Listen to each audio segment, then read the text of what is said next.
Una pregunta. ¿Sabéis que hay novelas que recogen la esencia de su tiempo mejor que cualquier ensayo o que cualquier tratado de historia? Quiero hablaros de un libro que cuenta precisamente la vida que vivió un pobre muchacho en la Castilla del emperador Carlos. Un muchacho que tuvo que aguzar el ingenio para simplemente no morirse de hambre. Ya sabéis de qué libro os hablo, ¿verdad? Ese libro es El Lazarillo. En su título completo, La vida de Lazarillo de Tormes y de sus fortunas y adversidades. Y fortunas, pues pocas.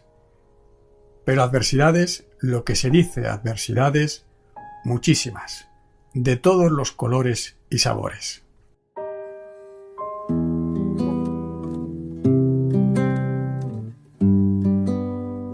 Pero antes de seguir, y como dijo Jack el Destripador, vamos por partes. Este es el podcast Las Palabras Cuentan, y yo soy Gastea Ruiz. Podéis darle a me gusta, suscribiros y hasta podéis comprar mis libros, porque tengo unos cuantos publicados. Más información en mi página web, gastearuiz.com.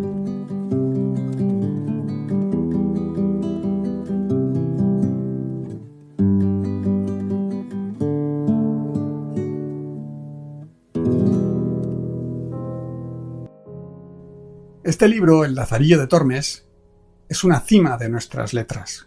Una cima entre otras cimas, en lo que a prosa se refiere, claro, porque se publicó después de La Celestina y antes del Quijote y de El Guzmán de Alfarache.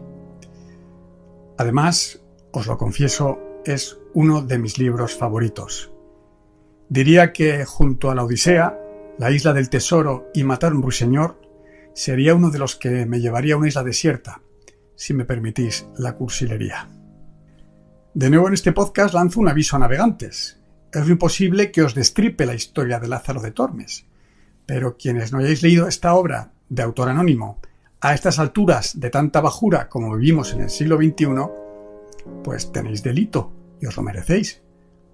Os merecéis que os lo destripe, quiero decir.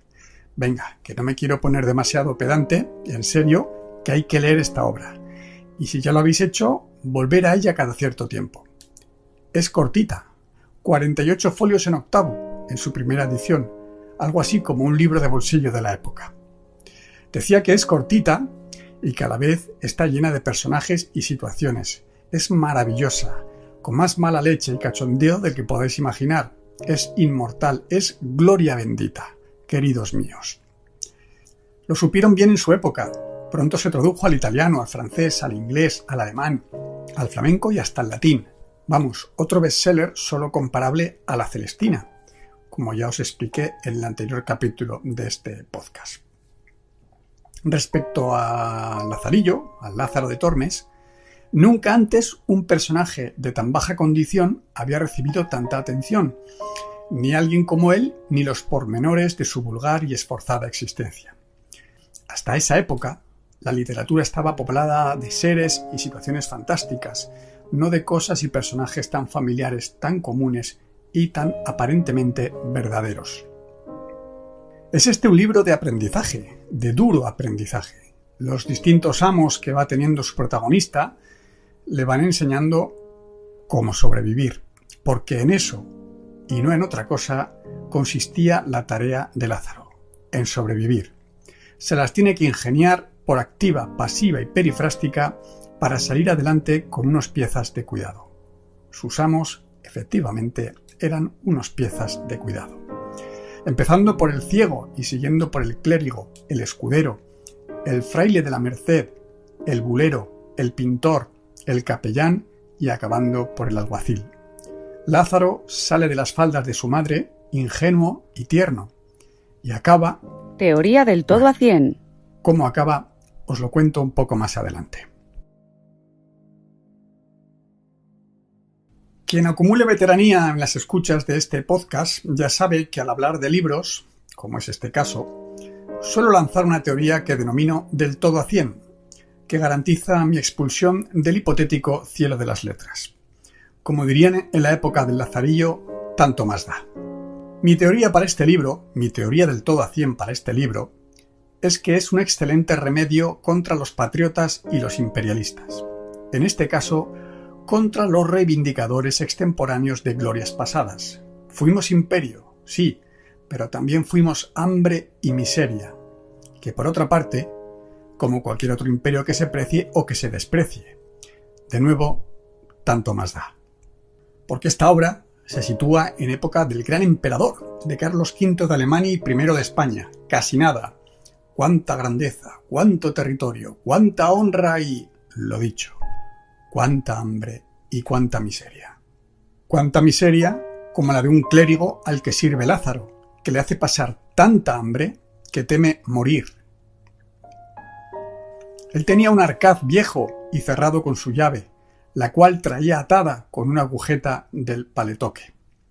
Y en viniendo el bodigo de la iglesia, por su mano era luego allí lanzado y tornado a cerrar el arca. Y en toda la casa no había ninguna cosa de comer, como suele estar en otras algún tocino colgado al lumero, algún queso puesto en alguna tabla o en el armario, algún canastillo con algunos pedazos de pan que de la mesa sobran, que me parece a mí que aunque de ellos no me aprovechara, con la vista de ello me consolara. Solamente había una horca de cebollas y tras la llave en una cámara en lo alto de la casa. De estas tenía yo de ración una para cada 4 días, y cuando le pedía la llave para ir por ella, si alguno estaba presente, echaba mano al falsopeto y con gran incontinencia la desataba y me la daba diciendo: «Toma y vuélvela luego, y no hagáis sino golosinar», como si debajo de ella estuvieran todas las conservas de Valencia, con no haber en la dicha cámara, como dije, maldita la otra cosa que las cebollas colgadas de un clavo, las cuales él tenía tan bien por cuenta que si por malos de mis pecados me desmandara a más de mi tasa, me costara caro. Finalmente, yo me finaba de hambre. Otro desprecio a patrias e imperios es la mirada bondadosa del protagonista hacia los más desfavorecidos de aquella sociedad, una sociedad abarrotada de desfavorecidos. Una mirada bondadosa a su madre, pero también al negro llamado Zaide, un negro que su madre se echa por compañero cuando había muerto su marido, el padre de Lázaro. El narrador y protagonista se gana la simpatía del lector por su mirada ingenua y limpia, empática hacia cuanto le rodea, una mirada que sólo se endurece tras los duros reveses que la vida le va infligiendo. Así, con esta ternura, habla al principio del libro del hermanastro mulato que su madre tiene con el negro Zaide. Ella y un hombre moreno de aquellos que las bestias curaban vinieron en conocimiento. Este algunas veces se venía a nuestra casa y se iba a la mañana. Otras veces, de día llegaba a la puerta en achaque de comprar huevos y entrábase en casa.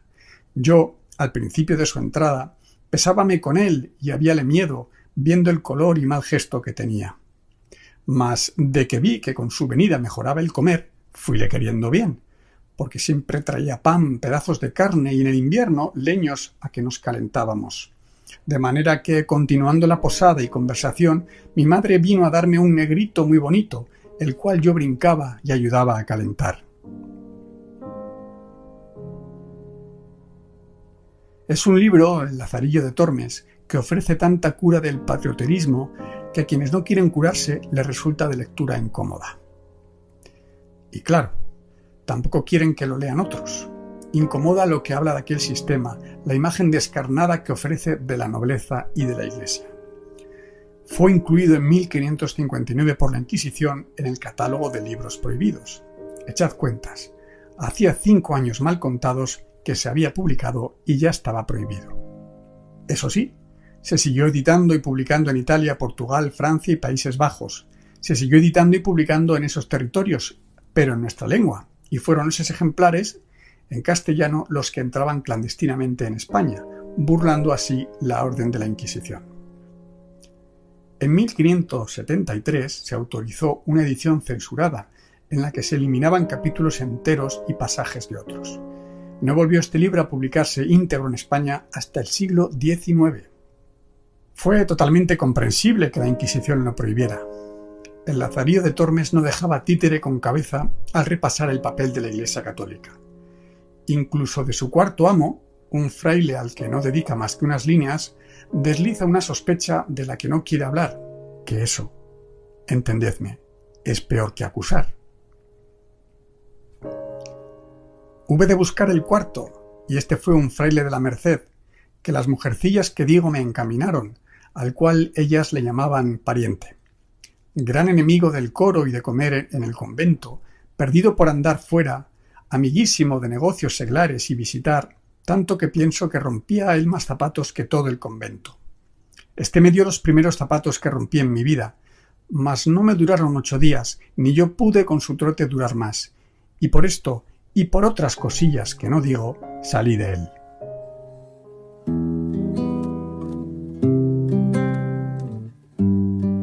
Antes de seguir, os recuerdo que estáis escuchando el podcast Las Palabras Cuentan y que yo soy Gasteiz Ruiz. Podéis darle a me gusta, suscribiros y hasta podéis comprar mis libros porque tengo unos cuantos publicados. Más información en mi web gasteizruiz.com.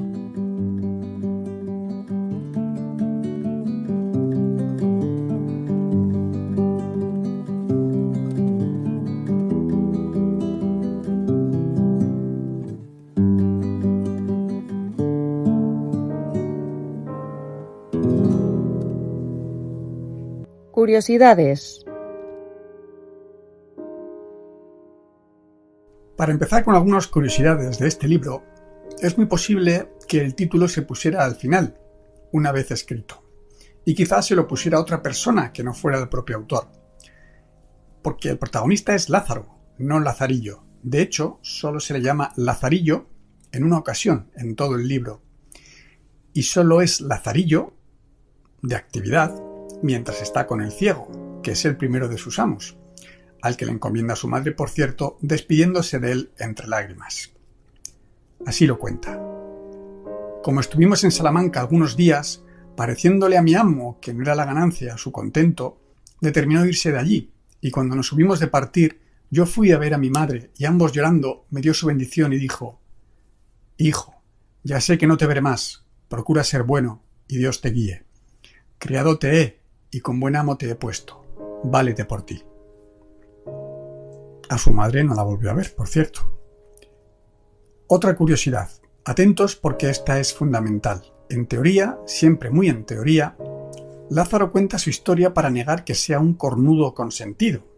Como os lo cuento, chavales. Niega que el arcipreste de San Salvador haya arreglado su casamiento con una criada suya, con la que anda amancebado. Vamos, que el arcipreste casa a nuestro Lázaro con su amante, les alquila una casa junto a la suya y la mujer, bastante a menudo, pasa a la casa del religioso. En teoría, a hacerle la cama y a guisarle. Lo que no queda claro es cuántos les hacen esa cama y de qué manera hace hambre el arcipreste para comerse esos guisados. Pensemos mal y acertaremos. Así refleja el libro este episodio. En este tiempo, viendo mi habilidad y buen vivir, teniendo noticia de mi persona el señor arcipreste de San Salvador, mi señor y servidor y amigo de vuestra merced, porque le pregonaba sus vinos, procuró casarme con una criada suya. Y visto por mí que de tal persona no podía venir sino bien y favor, acordé de lo hacer. Y así me casé con ella, y hasta ahora no estoy arrepentido, porque allende de ser buena hija y diligente servicial, tengo en mi señor el arcipreste todo favor y ayuda. Y siempre en el año le da, en veces, al pie de una carga de trigo. Por las Pascuas, su carne, y cuando el par de los bodigos, las calzas viejas que deja. E hízonos alquilar una casilla par de la suya. Los domingos y fiestas, casi todas las comíamos en su casa. Mas malas lenguas, que nunca faltaron ni faltarán, no nos dejan vivir, diciendo no sé qué y sí sé qué, de que ven a mi mujer irle a hacer la cama y guisarle de comer. Y mejor les ayude Dios que ellos dicen la verdad. La cuestión es que a este tal Lázaro que nos ha contado toda su historia y con el que tan bien y tan mal lo hemos pasado, llega un momento en el que ya no le creemos. Porque precisamente cuando niega que es un cornudo consentido, nos queda más que claro, clarinete, que efectivamente lo es. Es todo muy extraño en esta cuestión. Se supone también que el libro es una larga carta que Lázaro escribe a un noble, al que se dirige como vuestra merced, quien para más inri sería además amigo del arcipreste. Este amigo del amigo de su mujer encima le pregunta al propio Lázaro por las habladurías que corren sobre su matrimonio. No sé si me explico. Un amigo del arcipreste le pregunta a Lázaro si es cierto que el arcipreste pasa buenos ratos de siesta con su mujer. Es que es un poco todo increíble. Y así, en la parte formal del libro, Lázaro se supone que le está respondiendo a ese amigo del arcipreste. Dice: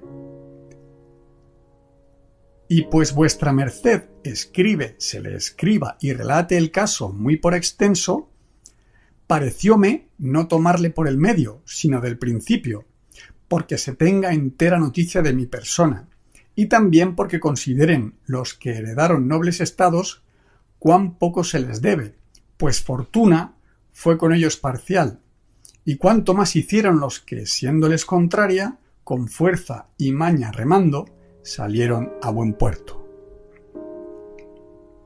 De modo que Lázaro no solo le contesta al amigo del arcipreste contándole su vida y negando todas esas habladurías, sino que además ese relato resulta que es publicado en forma de libro.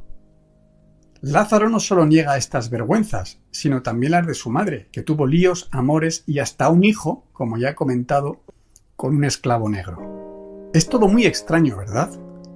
Resulta rarísimo que Lázaro responda al amigo del arcipreste negando que él sea un cornudo y que además después toda esa historia que él cuenta desde el principio aparezca en forma de libro. Bueno, en realidad no es extraño. Al contrario. Esto, queridos míos, es literatura. Es el inicio de la novela, la creación de la novela moderna, la primera vez que se escribe algo que podemos definir como novela realista. Es la literatura, las letras, emulando la realidad. Todo este relato de un hombre llamado Lázaro, con todas esas idas y venidas, aventuras y desventuras, fortunas y adversidades, son una creación literaria para contar la vida diaria, la vida real de Castilla en la época del emperador Carlos. Y esta es la magia de este libro, que inventa, miente, nos presenta un personaje que parece real pero que no lo es, para así contar mejor unas vidas reales, las vidas reales de toda aquella gente de Castilla en el siglo XVI. Y lo hace de maravilla. Es el mejor tratado de historia de nuestro siglo XVI, porque a través de su lectura aprendemos cómo se pensaba, cómo se vivía, cómo se ganaba el pan, cómo se organizaba aquella sociedad. Así se relata un personaje hidalgo, de la parte más baja de la nobleza, pobre de solemnidad, pero desesperadamente agarrado a esa nobleza que le impedía trabajar y que le libraba de pagar tributos. Un hidalgo que no tiene dinero y al que, paradójicamente, es el propio Lázaro el que tiene que mantener mendigando. Un día Lázaro le registra su ropa y la bolsa de las monedas, que está tan vacía como era previsible. Así lo cuenta. Contemplaba yo muchas veces mi desastre, que escapando de los amos ruines que había tenido y buscando mejoría, viniese a topar con quien no solo no me mantuviese, mas a quien yo había de mantener. Con todo le quería bien, con ver que no tenía ni podía más, y antes le había lástima que enemistad. Y muchas veces, por llevar a la posada con que él lo pasase, yo lo pasaba mal, porque una mañana, levantándose el triste en camisa, subió a lo alto de la casa a hacer sus menesteres, y en tanto yo, por salir de sospecha, desenvolvíle el jubón y las calzas que a la cabecera dejó, y hallé una bolsilla de terciopelo raso hecho 100 dobleces, y sin maldita la blanca, ni señal que la hubiese tenido mucho tiempo. Y al final, esta es la grandeza de este libro, comprendemos que Lázaro es un personaje, es literatura, que lo narrado es inventado, pero la fórmula ha funcionado porque, como decía al principio de este capítulo, y no me cansaré de repetirlo, Hay novelas que recogen la esencia de su tiempo mejor que cualquier ensayo o que cualquier tratado de historia que después se pueda escribir. Recogen la calderilla de los días, iluminan las callejuelas sucias, entienden y explican los cansancios cotidianos. Son vida, porque eso, amigos míos, es la literatura. Así es, todo es invención, todo es ficción, invención literaria, y a la vez el Lazarillo de Tormes y todo lo que cuenta respira verdad en cada página. Y ojo, atención, era la primera vez que se hacía algo parecido en la historia de la literatura mundial. Ahí lo lleváis. Y así voy acabando esta entrada del podcast Las Palabras Cuentan, pero antes de acabar, un listado. 5 razones. 5 razones para leer El Lazarillo de Tormes. 1. Es un libro divertido, ágil, lleno de personajes inolvidables. 2. Inaugura la novela picaresca y casi podríamos decir la novela moderna en general. 3. Es un reportaje histórico incomparable, una lección sobre aquel siglo XVI en Castilla, lleno de hipocresía, falsa honra, mendicidad y especialmente corrupción dentro del clero. 4.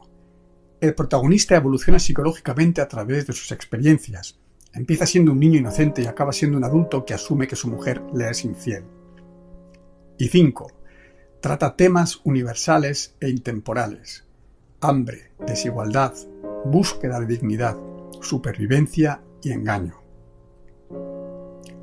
Que me voy callando ya, pero antes de hacerlo, insistir en que leáis El Lazarillo de Tormes, que me duele la boca de deciros que es una auténtica maravilla.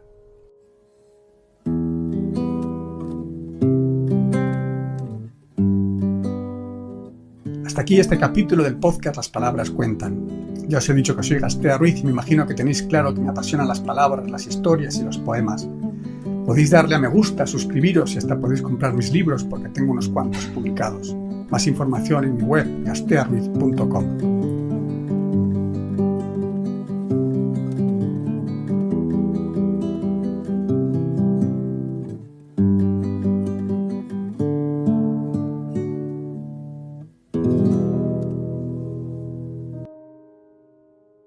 Por cierto, cualquier pregunta, aclaración y hasta crítica o corrección será bienvenida. Os leo en los comentarios. Acabo. Espero que me escuchéis en el siguiente capítulo de este podcast, en el que nos iremos a Inglaterra con un tal William Shakespeare a vivir el sueño de una noche de verano.